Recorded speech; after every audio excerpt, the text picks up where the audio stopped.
Hey guys, today I wanted to just talk a little bit about injuries and working out around them. Okay. Now, right now, I have an injured foot. It's not too bad. No, it's coming along, but it's still hurt nonetheless. Okay.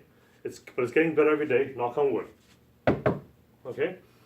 Um, but a lot of people when they get injured, the first instinct, well, you all heard of RICE, okay, rest, ice, compression, elevation, okay. Now those things are all good, the ice, compression, elevation especially, but the rest part, I mean, it depends on just how badly you are injured, okay. But you really don't want to be a couch potato and just sit on your butt doing nothing, watching TV, okay, playing on your iPad or whatever, okay. You want to get that mobility back, okay. Now, there's a lot of debate about the value of ice and heat and how you use it and things. Okay, everyone's got an opinion. Okay, my own take on it, based on experience and some lessons learned the hard way, is the first couple of days after an injury, you really want ice only, no heat.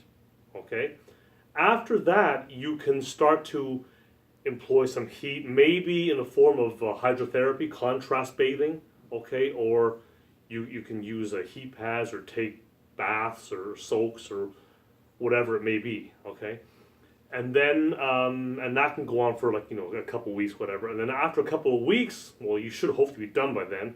But if it's more serious than that, then well, you'll hopefully have seen a doctor by then if it is more serious, okay, and then you can just use heat.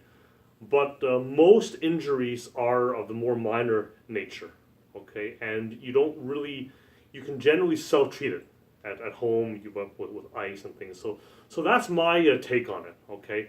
By all means, get it off the ground when you can, if it's a sprained ankle or a foot, that is, or other limb, just try to rest it. But don't refrain from using it. You want to get mobility and move back into the area as quickly as possible. Okay. Now it all depends on the nature of the injury. Okay. Now in this case, as I said before, I have a foot here,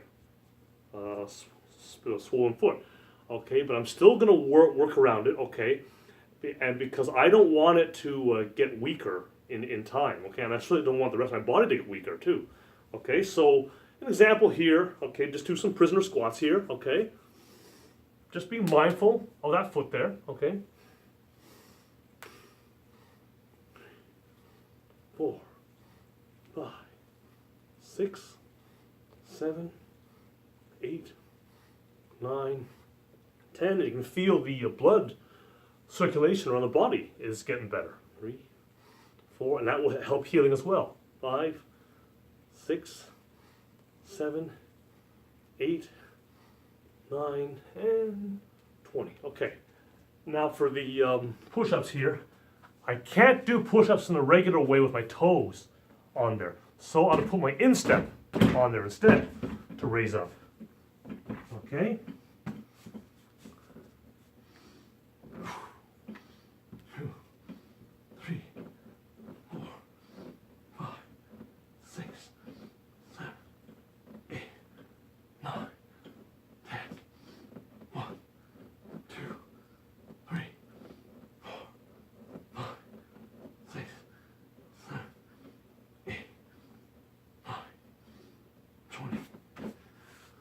Okay, so just a couple of examples of how you can modify things. You're still getting a workout, okay, maybe not the way you'd like it, but you're still getting it in somehow, okay.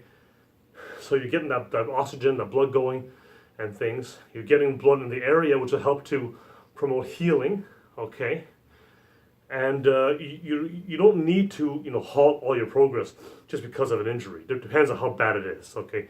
If you're talking about a break or a major fracture, that's a different story. But I mean, most injuries are of the more minor nature, okay. So anyways, I hope that you found this helpful.